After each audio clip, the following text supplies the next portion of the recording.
I am the broker owner of Boston Connect Real Estate, a boutique firm that is home to over 30 real estate sales and marketing agents who service home buyers and home sellers throughout Boston, the South Shore, the South Coast, and Cape Cod.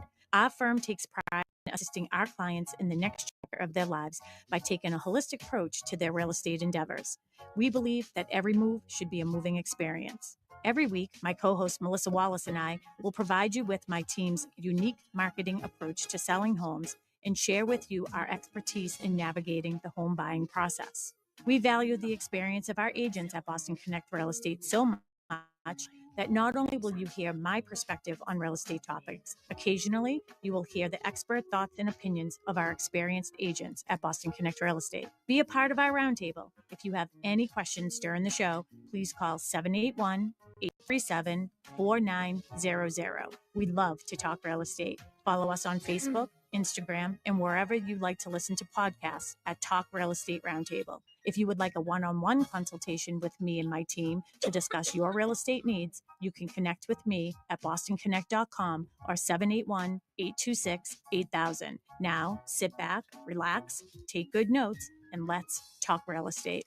And good morning to all my South Shore neighbors. This is Sharon McNamara. You are, of course, listening to Talk Real Estate Roundtable, and I am live in studio this morning with the one and only Melissa Wallace. Good morning. Good morning. What's going on? I'm good. Happy day after Halloween. Happy day after Halloween. Yeah, you know, I waited until the end of the night last night to just sort of fly away in my broom. That was funny. Yeah, it was a lot of fun. The things that AI can do. So, and I believe we have the one and only Tim McKinney in WATD. He's our producer this morning. Good morning. Yes, good morning, ladies. Good morning. And a sugar hangover? What's going on today? No, I just was in the Halloween mood still. Yeah. The goblins and ghosts haven't left me yet. Yeah. I know. Yeah. It takes a little while to get that out of your system, you know? It does, yeah. Because all month you're like, ooh, I know. It's, you know, I got to tell you, like, Halloween is different now. Like, not as many trick-or-treaters. Do you think, why is that? It's because they do those trunk or treat or trick or whatever, like, so they have like all these parties and, you know, these events that like kids can go to, so by the time Halloween comes around, it's like you've already trick-or-treated 8 times. I know. So Tim, what was your favorite costume growing up when you were younger? Oh my gosh, my favorite costume. Well, I remember one Halloween I was the Flash. Oh, I can picture that. Yeah, that's a long time ago. Was that a couple years ago? No. Right, we're not talking about last year, okay? No. The go-to costume for Joel and I, because everyone says you never age, we go as vampires usually. Oh, that's a good one. That's insightful. Yeah, absolutely. One year I had a homemade costume with a sweatpants and a gray hooded sweatshirt. I was a mouse. I made some like paper. Like Stuart Little? Yeah. Like Stuart Little? No, like just a mouse. Just a little mouse. Just a mouse. Just a mouse. Yeah. No famous mouse. No. I didn't have a Mighty Mouse. Yeah. You could have gone a mouse and Flash all as one, Mickey and been Mighty Mouse. The flashing mouse. Oh boy. No. And he's not saying a flasher, just to set the record straight. Right. Yeah, the Flash, like the superhero, gone. But no, the tail was just a gray. Well, it was a wire with gray shielding around it, and little ears attached to the hood, and I think Mom painted whiz. Oh, and I had like a little mouse nose to put on with a string. Aww. Very cute. Very cute. Like homemade costumes used to be a thing. I don't see it as much as of a thing, you know? Yeah. My Nana used to make all my costumes for a very long time. Yeah. Wendy, Ethan's mom, sent us a picture of Ethan's first Halloween. So she's like holding him because he was born in August. So, you know, he was baby first Halloween. And so I sent a picture of me as a princess from 1994, and my Nana had made my little princess costume, but that was when like you had to wear the long sleeves underneath because it like so cool. Yeah, because you were actually trick-or-treating. We were actually trick-or-treating. You know, so I had the white turtleneck underneath my princess dress that my Nana had made. But I don't feel like it doesn't happen anymore. No, it doesn't. It's not as fun for me, I guess. But for me growing up, the one costume that I remember, it was when I was a senior in high school, actually. So I'm not going to go way, way back.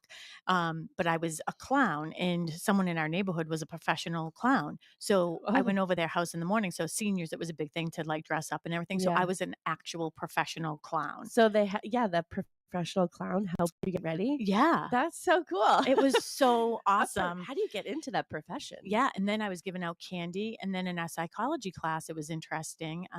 The teacher had said, what you dress up as is really how you're like sort of imagining yourself, like your inner child is like coming out. So I felt really bad for all like the people who dressed up like prostitutes and like, sexy little mice and stuff. Oh my God. I was like, here I am, a clown giving out candy. Oh my God. Well, a couple of years ago, I was a hot dog. So what does that say? You like hot dogs? I do. I love doesn't a good like a hot dog? Frank. Yeah. I love a hot dog. I truly do. But then, it's funny. Life is going full circle. So one of my neighbors, Sean Worley, the Worleys, we've been friends, and neighbors with them for a very long time. And I was still at the office, and Mark sent me a picture, and they came by with Nora. So Nora's not even one yet in her little chickie costume. Yeah. So I was like, I'm sorry, we have no candy. And Tim was like, there's always one in the neighborhood. Yeah.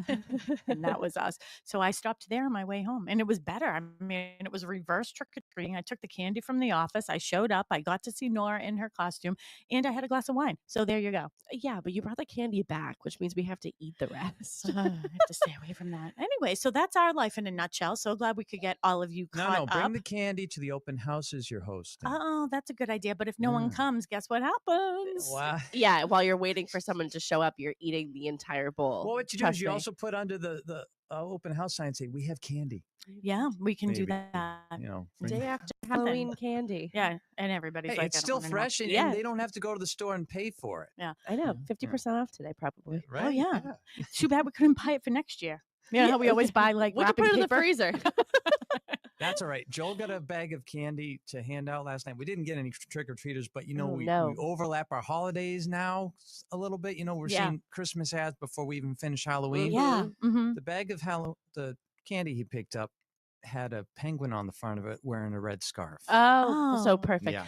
Well, the key is don't just buy Halloween themed candy. Buy regular candy too. Nobody's going to say anything. Right, the neutral stuff. So now you can move on. Stocking stuffers. You can put it in a little bowl when people are coming over, instead of nuts or whatever people use. I think we just keep on this track today. Yeah. What's your favorite candy? Yeah. Well, see, and I love I think Rob already did that survey. Oh, did he? Really? What one?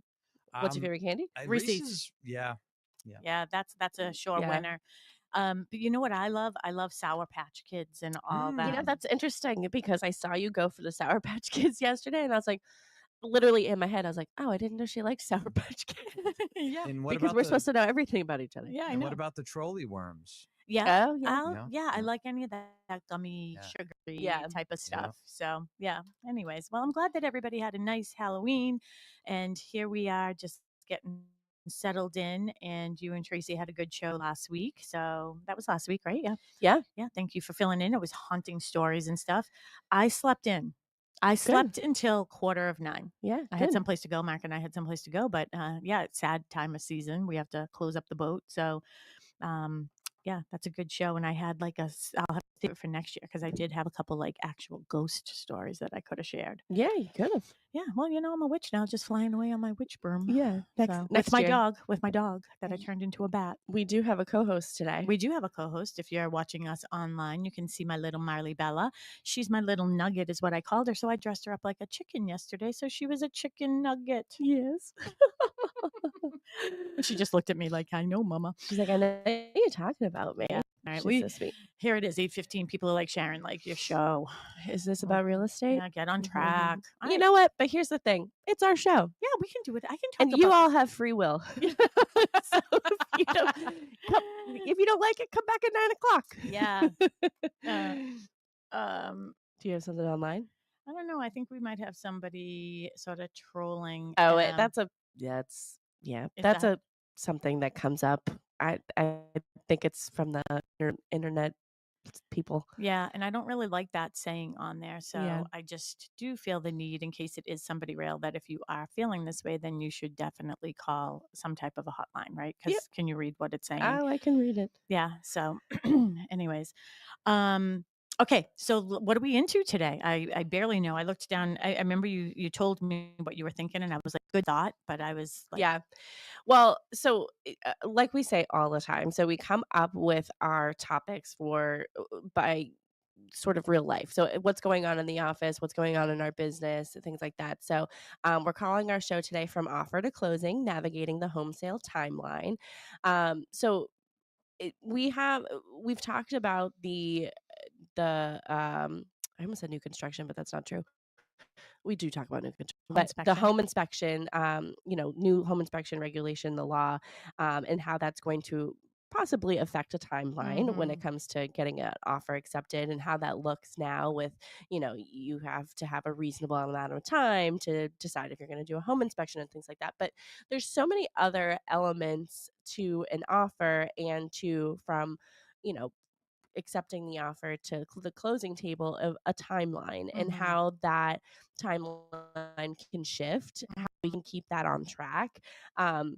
So we're just going to sort of talk about navigating that timeline and what those time frames mean, because Mm-hmm. there's one big timeline, so that's from offer to closing, and then Mm-hmm. there's smaller timelines. Yeah. So it's okay, you get an accepted offer and then you decide to do a home inspection. So what's that timeline? Mm-hmm. From that timeline to signing a purchase and sales, and then it's also, a timeline from signing a purchase and sales possibly to an appraisal Yep. and things like And that. a So commitment.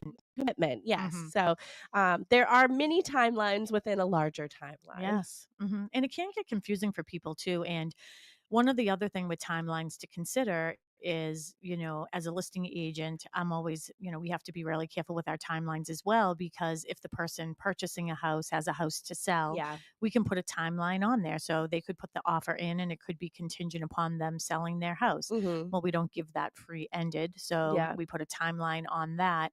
But then, one of the trickier parts that comes is aligning the timelines of the sale of that property with the sale of, the purchase of the property that they're buying, Yeah. which may be my listing. So there are definitely a lot of moving pieces. And as an agent, I think it's really important to realize, like, you have to pivot and you have to think, you always have to be watching these Hmm. dates. The important part of these dates is your fiduciary responsibility to your Yeah. buyer and your seller. And if you miss some of these dates, you're potentially you could, I haven't seen it maybe once or twice in my career, you lose your deposit. Yeah. And And no one wants to we do that. nobody wants to I do never that. want a homeless person, and I never want to whatchamacallit, like someone who like sold the house and like has nowhere to live, like Yeah. interimly, because Yeah. you know what I mean? I didn't mean an actual homeless person, because I'm happy to help them too, like, but the other thing is, yeah, I don't want anyone to lose any money in the meantime either. Excuse me, I have to cough. That's okay. I want to talk about first sort of what happens after the offer is accepted. So a timeline that sort of starts the clock after. Well, actually, you know what? Yeah, There there is a timeline there right is a before. timeline right Right on before. the same We're track. on Yeah. the same wavelength. Yeah. So for anybody who has seen an offer, there is a timeline or a time limit that you have in your offer that is when your offer expires. But I'm also thinking, so we were sort of on the same Oh, page, but I was one even ahead of that, is usually offer there's deadline. offer There we deadline. go. See, we're on the same line. Yeah, there you Okay, go. I got back on the Listen, it's train. almost like you have an avatar sitting here with you. Yes. So Avatars scare me, but go oh, ahead. see how excited we are about timelines? Yeah. Okay, so you put a property on the market. So you're a listing agent, Yeah. Sharon, and you're getting a lot of activity, and you know that, okay, people are going to love this house. Say it's a Friday, you're getting a lot of great feedback from it, either Mhm. showings, and then you know that you're going to be doing an open house. So you say, you know what, I'm going to put an offer deadline. Mhm. So talk about what an offer deadline is, and sticking to that offer deadline, Yeah, how and important that is. yeah, and it got a little controversial there Yeah. for some time, when we had multiple offer situations a lot, and we are still seeing multiple offer situations. I put in 2 offers last weekend, and both of them had multiple offers. Actually, both of them had 3 offers. So we're, but some of our agents, I mean, Sue Bollinger, full-time real estate agent here at Boston Connect, she had what? How many? 9 or 9 or 10 on 10. her. Yeah. And so speaking of timeline, that property was actually under agreement beforehand, and it fell apart a couple days before closing because of timeline issues. Oh, really? Yes, and unfortunately, the buyers weren't unable to obtain financing, but it had to Oh. do with the timeline issue. So that property went back on the market, and That happened to us twice this year because it happened to Tracy Grady. yes, yeah, it did. And you know what? It Thankfully, it was in an area that is very sought after. The price point is very sought after. So she did have about 9 or 10 offers, and she had about 9 or 10 offers the first time around. So the Mhm. second time around, the same sort of feedback, and people were really, really going after it. Yeah. So, So but that's a good yeah, show. I just wrote it down. yeah, Deals that fall apart and why. yes, Yeah, that's a good show. I mean, it's not a good situation, but everything happens for a reason. I mean, Mackenzie's in Texas, and she, her first, offer that she put in, that fell apart. Then the second house she put an offer in, that fell apart, but then it got back together. So, hmm, so with the timeline, when I'm listing a property, it really is. It depends on how the market is responding to that listing, and if you feel you almost have a sense of, are there going to be multiple offers or they're not, which again is, we could do a whole show on communication and the importance of communication with real estate agents, because I've had a couple of those situations in the past couple of weeks as well. And you can almost tell if you're going to end up with multiple offers before we automatically put it in there, like, offer deadline Monday by hmm, 12 hmm, to whatever it was. And we always stood to it, right? yeah, We would not take a bully offer. What we would consider a bully offer would be something astronomical, over asking, waiving home inspection, and but you have to take it off the market. Like, you have to yeah, cancel your houses and everything. So now I'm not even putting it in anymore. Now I'm just sort of feeling it out. And for the most part, I'm saying to people, why don't you just submit your offer whenever? You know what I yeah, mean? As they come in, and then the seller can decide, yeah, this offer is good enough for me to take right now, or I'm going to wait, and go through my open house and see if there are any other potential buyers on hmm. that situation. So we put that deadline. You have to have the offer in by this time. And then the next part was what you were talking about, was the how long the offer is Yeah. good until. Yeah, so there's an expiration time and date in the offer that you decide. A lot of the times people put 24 hours, and also the listing agent can say, please put in your offer, like make offer good for at least 24 hours after submitting, because it is sort of a big decision for sellers. So, Mhm. say you receive an offer at 5 o'clock, you're meeting with your sellers at 6 o'clock, they're going through all of their offers, and they need a moment to think about it. Mhm. Because, and I said this, I don't remember if it was during our lunch and learn recently, or at some point during these classes that we've been doing.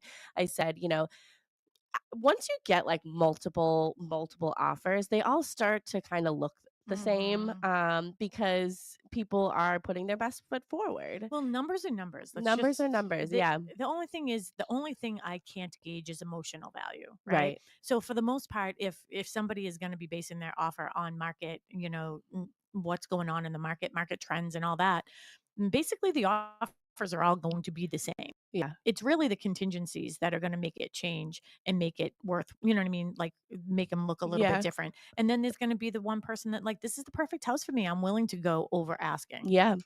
And, like I said, once you start to get in the tens or whatever, these offers, they all start to sort of look the same, because there's only so many elements to the offer that you can make really strong. Well, and Massachusetts just took one of those away. I know. So, it like I said, they start to sort of look alike. And, you have said a million times that you can't buy shoes on Zappos in 30 minutes. Mhm. So, like, sell your house and just choose, an offer. It could take longer than 30 minutes. So Mhm. that timeline is put in there. So your offer, has an expiration time and date.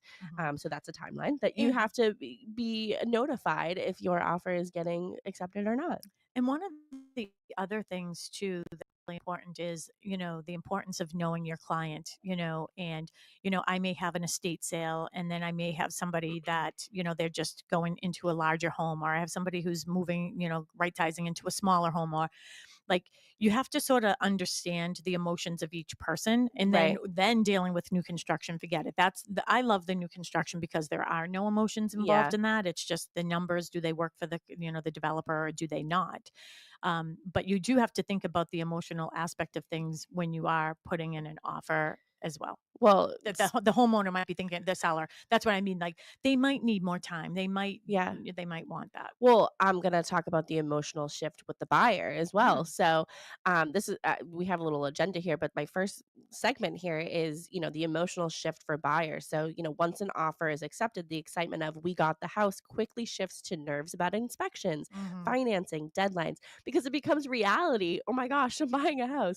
So, it's an emotional roller coaster for buyers and sellers, both respectively. Mhm. And, part of the agent's role is to guide them calmly through it. So it's very much what you just said. And going through that personally, once I stopped crying Yep. after you FaceTimed me, you and Mark FaceTimed me that I, got an accepted offer on one of your listings, Mhm. it sunk in and I was like, oh, wait a minute. I was Yeah. like, uh-oh.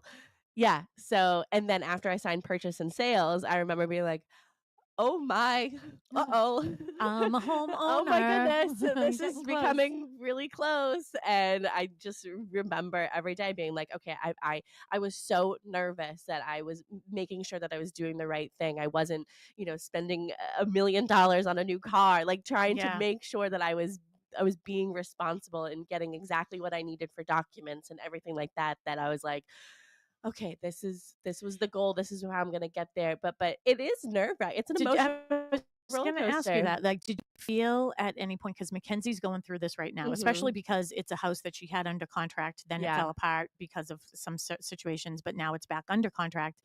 But I was like, "Are you excited?" And she's like, "I can't let myself get there." Yeah, it was like, it was I just remember, like, having the conversations, just being like, am I there? Is this really happening? And having Could to it be fall apart? Like, that's having what to her be fear reassured. is. Yeah, having to be like, I was nervous, and there was really no reason to be nervous because I had done all the work. Mhm. And it was almost like a waiting game. Like, Yep. waiting for the appraisal, waiting for the clear to close. But, Mhm. I got a clear to close a week before closing. And, Mhm. so it was, it was definitely like, I thought maybe, okay, something might happen, but that was Mhm. just me. Like, that was just in my head. So, um, it was definitely, and we didn't really have a long timeline. Like, we sort of had a tight timeline. I closed within 30 days.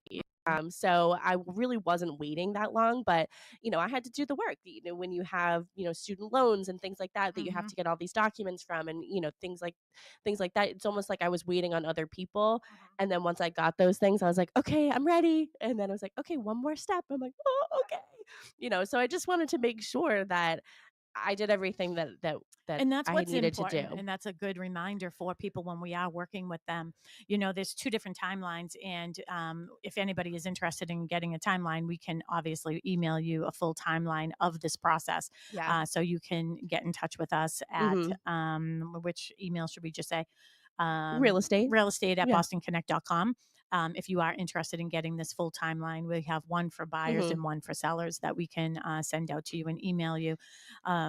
But I think I had something to say in there. The timeline is different for both people. And the important part of you getting your documents and Yeah. doing all that, right? You have to be on track. It's Yeah. almost like, I guess it would be similar to like I don't know, getting tickets for like Taylor Swift, and then you forgot that you don't have your credit card in front of you, and you have to you're running around crazy, I know. right? And you're Yeah. like, oh my God, I only have 30 seconds left to put in my information. Yeah. Like, don't do and that. those tickets would be stolen right from underneath you. Yeah. But the other element is that I was technically my own buyer's agent. Yeah. So, the communication was pretty easy for me.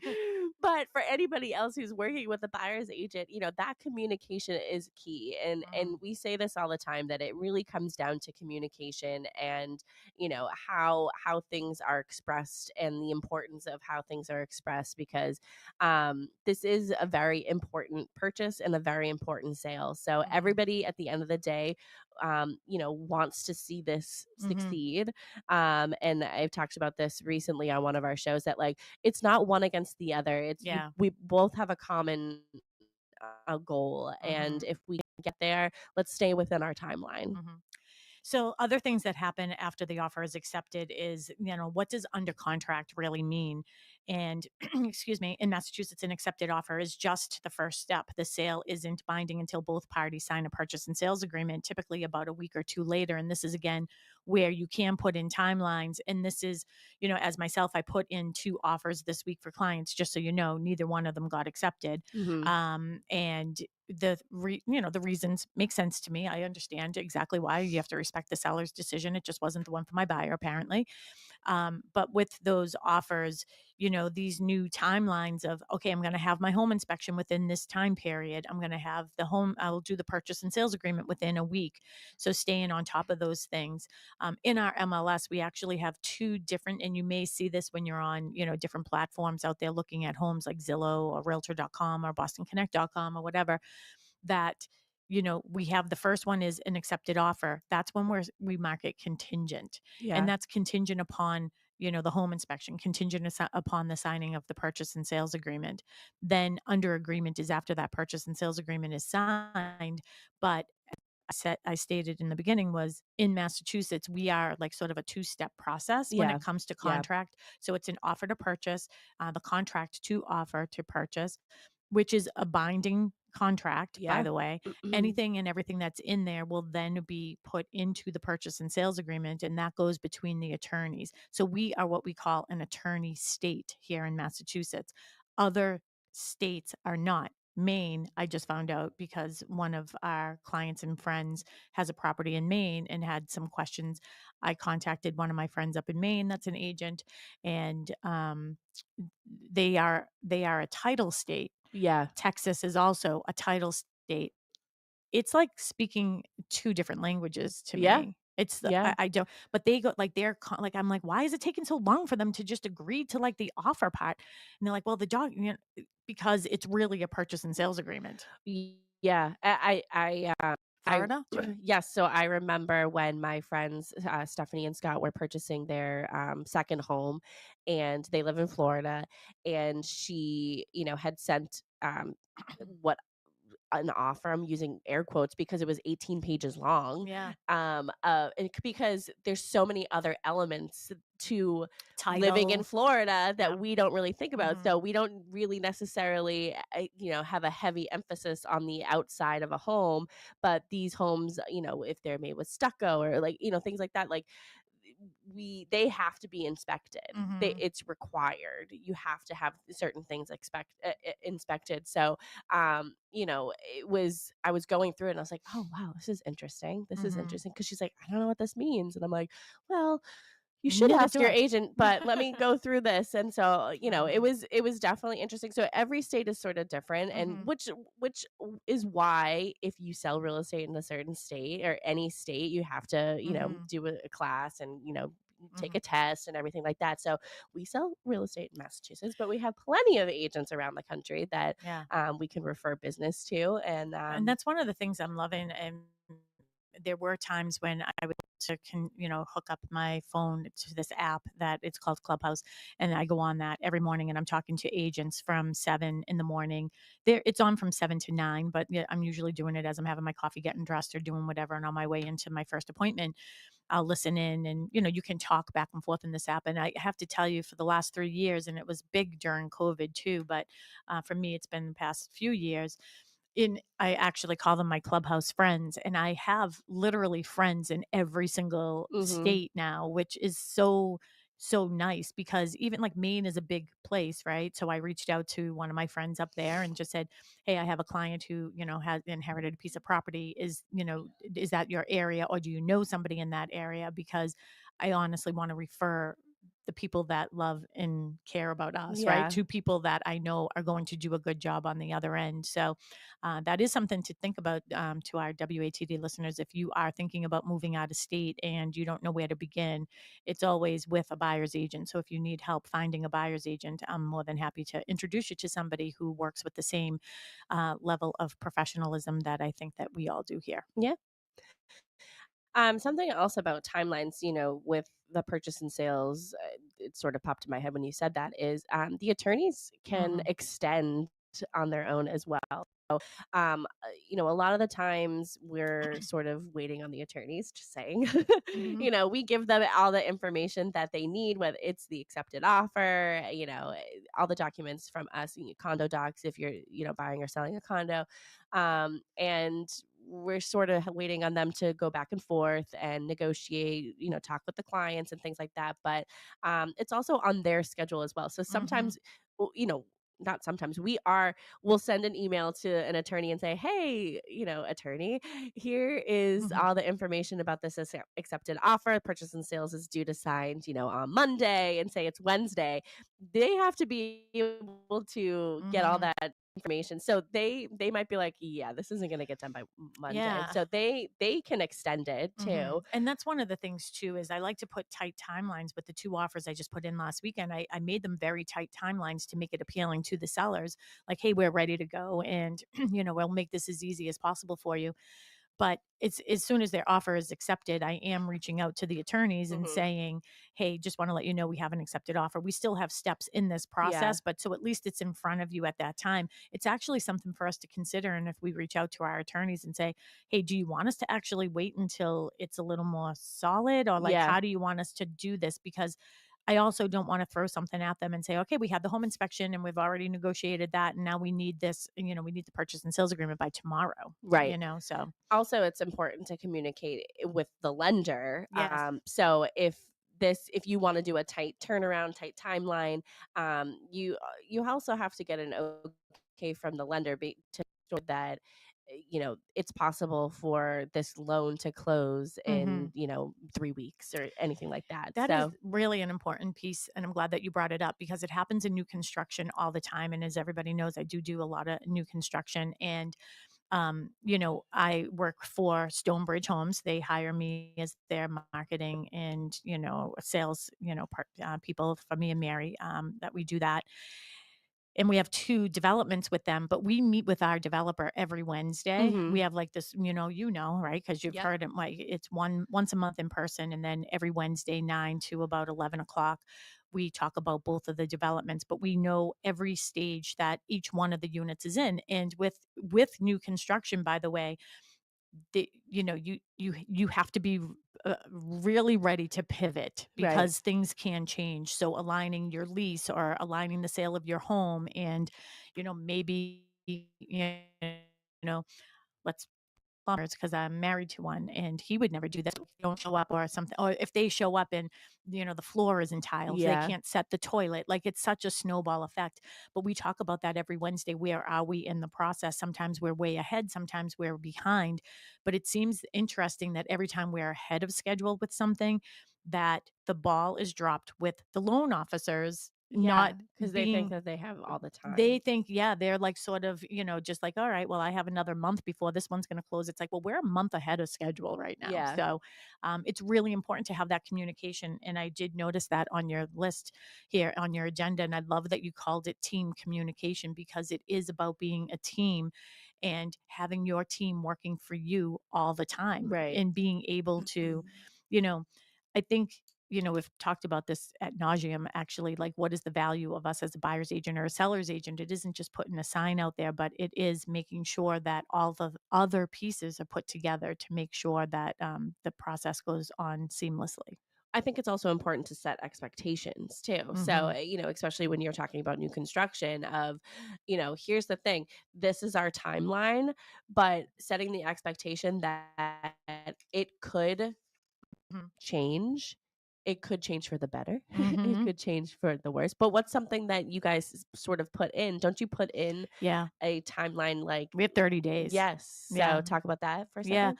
So in new construction, that's the other thing too, is you have to really look at that purchase and sales agreement. And for the most part, that purchase and sales agreement can't be adjusted or changed in new construction. And one of the caveats in there is that if we have 30 days after for the original closing day to actually make that closing date, because if it's things that are under under our we can't control, like weather and things like that. I mean, if you think about putting up a house and it's stick framed, Yeah. and then it snows, well, Yeah. guess what? Can't go up. So those are the things that you really have to look at. And staying on top of, the team part of it again is, staying on top of it with the attorneys and making sure that you are. And one of the milestones in here is, after you sign the purchase and sales agreement, you're sort of waiting for that next step is, getting to the commitment letter, right? Yeah. Another part of our little agenda here is we're calling it the critical middle step. So we talked about inspection timelines. We've talked about home inspections a lot recently because of the new law. But common issues, and I don't think we got to this part of when we talked about home inspection is common issues that come up, because we've Mm, talked very much about like what a home inspection is and things like that. But something that could sort of disrupt the timeline is if you need to bring additional people into the home. So mhm, say there is a mold issue and you need mm, to have somebody come in and assess the mold, and then there's remediation. So there could be some other issues that could come up was radon. So you do a radon test. So this happened actually recently with mm, one of your listings. yeah. They decided to do a radon test, Mhm, and that radon results were not going to come back in time before signing a purchase and sales. So mhm. the buyer had asked to extend signing the purchase and sales, and talk about what ended up happening, Yeah, they because the wanted answer was no. yeah, because they wanted to extend it, and this is one of the things too is, my mind is always sort of a couple steps ahead of where I am right now in the process because, again, I always say, buyers are looking for what's wrong, not for what's right. I have to come up with a term about why I am this type of person. Like, I'm always 2 steps ahead of thinking what could potentially go wrong and what do I already have a resolve Is for that a it. forward thinker? Maybe, I guess so, yeah. We'll have to ChatGPT that, I guess. Yeah. Yeah, so maybe I'm a forward thinker, I like that. And so with this situation, we were supposed to sign the purchase and sales agreement by Friday at 5 o'clock, and, that timeline can fluctuate. You just have to have it in writing, obviously, and usually between attorneys, but it can't be 5:01, so it should be extended. Anyways, they were having a raid on, so they did the home inspection on Thursday. We negotiated a couple things that came up with that, no big deal. And then the raid on takes 48 hours for the reading, Hmm. and they wanted to hold off on signing the purchase and sales agreement until Monday. And I spoke with the attorney and I said, absolutely not. Under no circumstances can I allow that to happen. I was like, this is an estate sale. They have this weekend. It's a quick closing. It was Hmm. cash, but they have to get everything. They only have this weekend to get everything out of the house. Clearly, we don't want to get everything out of the house if over the weekend, They decide they're not yeah, going to move they forward. decide they're not going to go forward or Yeah. something happens. So I asked the attorney to put in a contingency. It was a radon contingency. So Yeah. basically, the radon had to be 4.0 or less, Yeah. and then it would be negotiated if it was if it was over 4.0, right? So that way there we were able to sign the purchase and sales agreement. And selfishly for me, again, everybody knows I'm a very, very strong listing agent. I do a lot of listings. It makes me a very strong buyer's agent, but I do a lot of listings. That's what I'm thinking about. I'm thinking about if we don't sign purchase and sales agreement on Friday, not only can the sellers not get their stuff out of the house this weekend, but I'm losing a weekend of marketing time. Right. And I'm not going to slow down my momentum because the first 2 weeks are the most important 2 weeks of your entire listing, Yeah. right? Yeah. So that was my thought was, hey, I want to sign this today. And if we don't, then we're having another open house this weekend. Yeah. And that got them to sign. Yeah. And they signed. But then, the closing ended up happening a day later Yes. than it was originally scheduled for. So even Mhm. though it was cash, and there's other elements to closings. It's the closing disclosure. It's making sure that that's all right, having that signed, scheduling the closing. And I know I'm jumping ahead to the closing, but going back to my point of sometimes the timeline depends on the attorney Yeah. is, you know, And money and being money. transferred. This was Yes. cash. So it isn't like you're going to the bank and just saying, R- I'll have a certified check for this amount. People are Yeah. usually moving money from one place to another or Yes. multiple places from one place to another. And that this is definitely about timeline is one of the things I want to say about this situation was I said to the other agent, and he was actually great to work with. And I said to him, well, and it was for his parents. And I Yeah. was like, the good news about this is, yeah, I mean, my clients aren't living there. It isn't like they're Right. selling this to move somewhere Right. else, right? That would have been a sticky situation and a timeline concern, right? Yes. So think about it. If our clients were selling that to buy something else, the people buying that house might have something else, right? There's that snowball effect. We didn't have that worry. We didn't have that concern. We also didn't have the worry or concern of them having to be out of their house and a moving truck already there with everything sitting in a moving truck overnight. Yeah. So yes, so the timeline of the day of closing, the attorney probably has more than one Yeah. closing. So whenever somebody asks like, oh, do we have a time for closing yet for this date? A lot of the times behind the scenes, I'm sure the paralegals or anybody at their office is trying to schedule all of these closings in the right fashion. So you just talked about a snowball. So if there is a domino, so somebody is selling and then they're purchasing, and then maybe that house is also purchasing something else. Um, you know, in that time frame, the first person should go early in the morning. So first thing in the morning, and you can even sign documents the day before and then get it recorded the next day. Things like that. So there are ways to keep on that timeline. In this situation, I just think that it happened too late in the day. I think that Yeah, the closing I just agree. happened too late in the day, and the money didn't hit in time for the attorney. So, Mhm. but it was first thing the next day, so that was good. The other thing that's in here too that's really key is, the appraisal. And I Hmm. think sometimes listing agents, we sort of, it isn't, we're the ones waiting for the appraiser to call us and, set up the appointment and schedule it. But this is what I mean about being, on track. And we have, so like, it's in our minds like, hey, we haven't heard from the appraiser yet. What's going on with this situation, right? Hmm. So, and with new construction, I'm going to continue to go back to that too. It's completely different.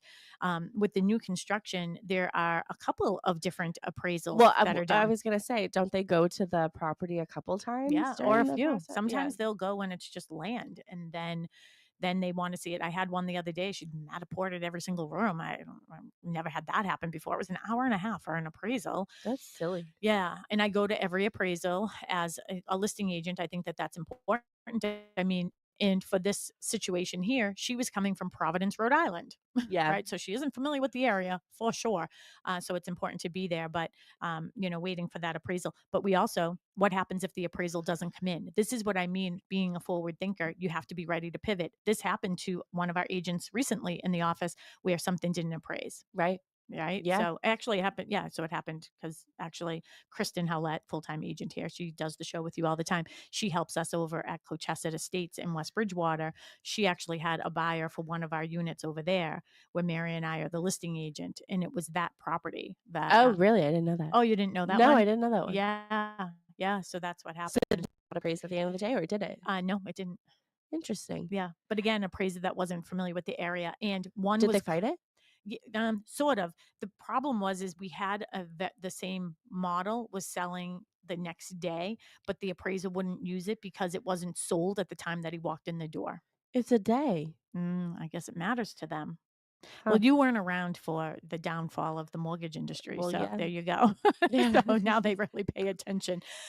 For anybody who's just joining us, welcome. You are listening to Talk Real Estate Roundtable. My name is Sharon McNamara, and I am the broker owner of Boston Connect Real Estate. And of course, I'm a full-time real estate agent who are helping home buyers and home sellers with their purchases. And a lot of times now, I'm teaming up with some of the agents in the office as well. So that's really fun and exciting new journey that we're on right now.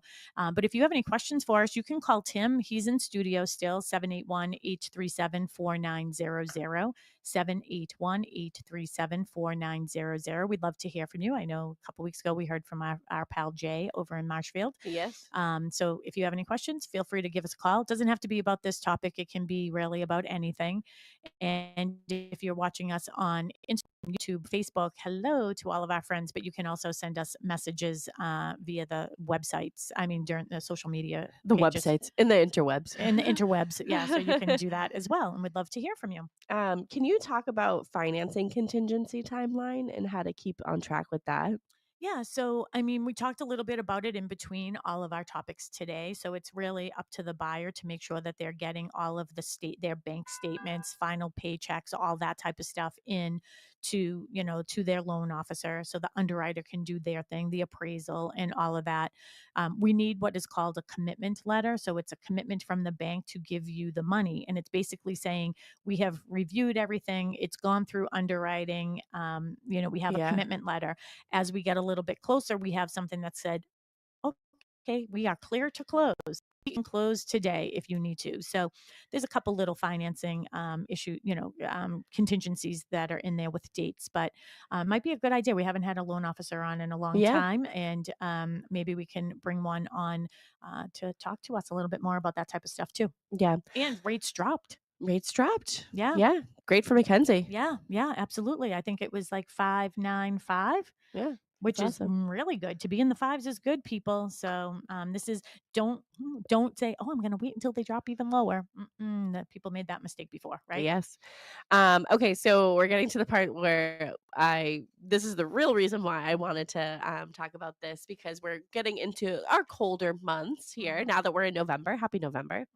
Daylight savings tonight. Yes, daylight Change savings. your batteries today. Yes, change your batteries. Do you really have to change your clocks anymore, because they sort of just go and do their thing? They sort of do their own thing. Unless you have a really nice real watch. Unless, I guess that. And if you have a, I don't know, grandfather clock or something. Yes. Oh, yeah. If you have a grandfather clock, make sure you change that. I mean, if you're working, in town in the big clock building, I'm sure someone has to go in there and turn it back. Yeah. How about Big Ben? Does Big Ben? I think someone has to wind that thing every day. Yeah. All right, there we go. We just squirrel right off onto the other thing. I want to talk about how weather can impact a home sale timeline. So we live in New England. Yep. Here we are on the South Shore of Massachusetts. So we have snow, we have ice, we have heavy rains. So they can delay inspections, final walkthroughs. And when it comes to inspections, roofs, decks, foundations, you might not be able to access them. So there could be escrow holdbacks, post-closing inspections, things like that, because of New England challenges. So be aware of closings. It's hard to do though when you're putting in an offer to something like, what is the weather going to be like in 30, 45, 60 days, right? Yeah. But that's why we also, and it is in part of this as well, your agenda is, don't pick a Friday. People, if you hear me say anything else on this radio show, do not pick a Friday to have your closing, especially the last Friday of the month. Do a Wednesday, do a Thursday, take a couple of days off from work, take an hour off from work to close the papers and move in that weekend. But we get snow, if we get heavy rain, and we've had the registry closed down before. Yes. So you can't move in if you have a closing on a Friday and there's a snowstorm and everything is closed down, then you can't move into the house. Yeah. So we do have 2 other segments of holidays and their hidden delays, convenient or complicated for Friday closings. And to talk about Friday closings, especially if there's a Monday holiday, forget it. Do not schedule a closing on a Friday of a long weekend. And especially, well, buyers love Friday closings because they typically have a weekend off so they can move and get everything moved in and things like that. So, but, funding can be delayed, especially with the registry if it closes because of snow. And, here's the thing, everybody needs safety. So if it's unsafe to stay in these buildings, then those people should go home. So the registry can close, banks can close, things like that. Like you might not be able to access things on late Friday afternoon. And you should always have everything that you need, like your final numbers. You have to sign a CD, which is closing disclosure. You have to sign that 3 days prior to your closing anyways. So you should know what your numbers are. Make sure you have your certified checks and make sure you have everything all aligned well before that time. So you're not running around saying, oh, I didn't realize I had to get a certified check. Yes, you do. Yes. Also to have to do with weather and storms, you could lose power. So the registry could not have power. The bank doesn't have power. Places, the home itself doesn't have power. So, now you're closing on a home that has no power. And you want to make sure that power comes back on. So what do we do in that situation? So, and also during the winter months, it can be hard to get to certain elements. Having a septic inspected, or a Title V inspection or septic pump during the winter months when it's frozen ground might be a little bit more difficult than summertime. Do it now. Well, I'm having mine done next week. Oh, you are? So that's what I wrote down actually for another show, and maybe we can do that next week just to stay on topic, or we can do it a couple of weeks from now, is doing a show on preparing for sale in the winter. And one of the things I thought about is, doing a video of your roof, right? And having a drone. So I think that would be a great show as well. So we came up with 2 new show ideas in this one show. I think it's important to say vacant properties, making sure that they are secure, winterized, that pipes aren't bursting, and just making sure that they're bundled up and ready to take on the elements, especially when nobody is there. Yeah. And there were, we can get more into this because that's why, with another show, in the winter months and during the holiday seasons, I think that that's what we'll talk about next, because we have a whole segment that we could do on that.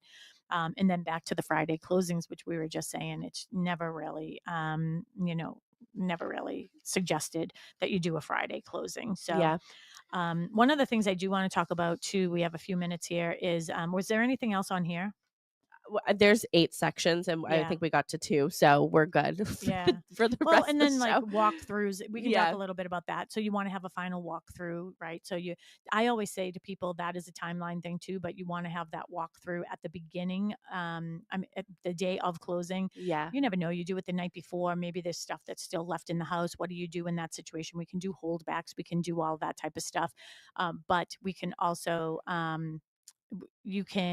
I like to do it the morning of, just so you can make sure, hey, the water heater didn't go overnight, or the something water like main that. didn't break in the Yeah, front. well, we had that happen. Water main broke the morning of a closing, so we had to deal with that in 90 degrees heat. So we just have 2 minutes here. So final thoughts. What are your final thoughts on this segment?